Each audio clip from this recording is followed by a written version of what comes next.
The UK has entered a year-long negotiation phase. Now it's officially out of the European Union. As well as finalising a trade pact with Britain is hoping to strike agreements with other nations. Foreign Secretary Dominic Raab is in Australia promoting the benefits of trade deals or free trade deals. He sat down with Sky News host Laura Jays. Foreign Secretary, thank you for your time. It took 3 years to get Brexit done. Do you think you can do an Australian FTA in a shorter period of time? Look, we're really excited to conclude our mandate at home and then come and do a really good free trade deal with the Australians. I think the shapes of our economy, the common ties we have and the bonds and the shared values mean that it's a really exciting opportunity for businesses and consumers in both countries. The EU has already indicated that it would push Australia to be more ambitious in its emissions targets for any free trade to happen with the bloc. Would the UK seek to do the same?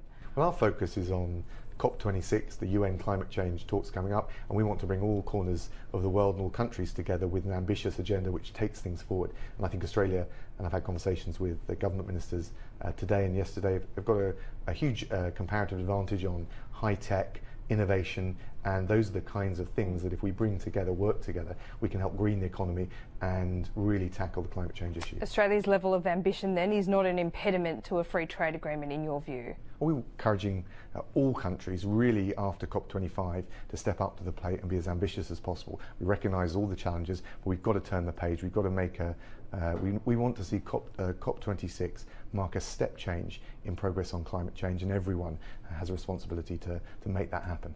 Huawei, big issue here, not part of our 5G network. You've made the decision. Are you a test case? Would you encourage Australia to perhaps rethink that decision? Well, we always recognise these independent decisions, and we understand all the concerns people have about Huawei and any high-risk vendor. And the most important thing that I would say is we're making sure we keep the Five Eyes intelligence cooperation together and also working together with all of our Five Eyes partners, Australia, America, Canada and New Zealand, to try and make sure we're not in the situation of having to rely on high-risk vendors in the future. And that's something which actually can be a really positive area for cooperation in the future. So it hasn't compromised your security one bit?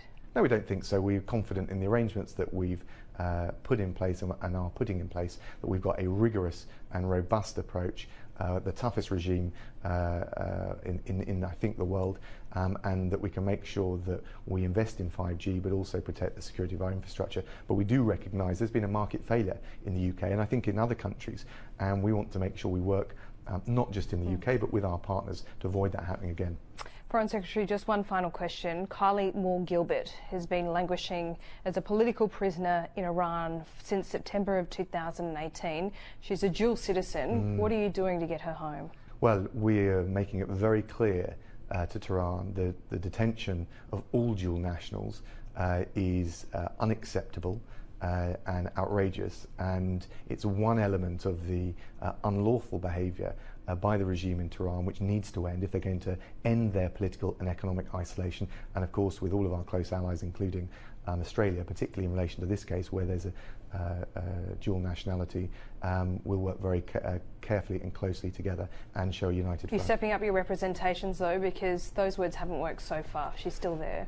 Well, and we've got many cases, and ultimately we need the regime in Tehran to understand that their economic and political isolation will only get worse, not just for the government but also for the people of Iran, unless they start to do the right thing and live up to the norms of the international community and adhere to international law. And that means not detaining people without grounds on a political whim and releasing the individuals detained at the moment. So you're stepping up pressure then?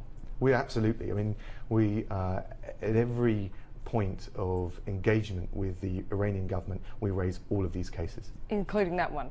We raise all of the cases. Okay. Foreign Secretary, thank you. Thank you.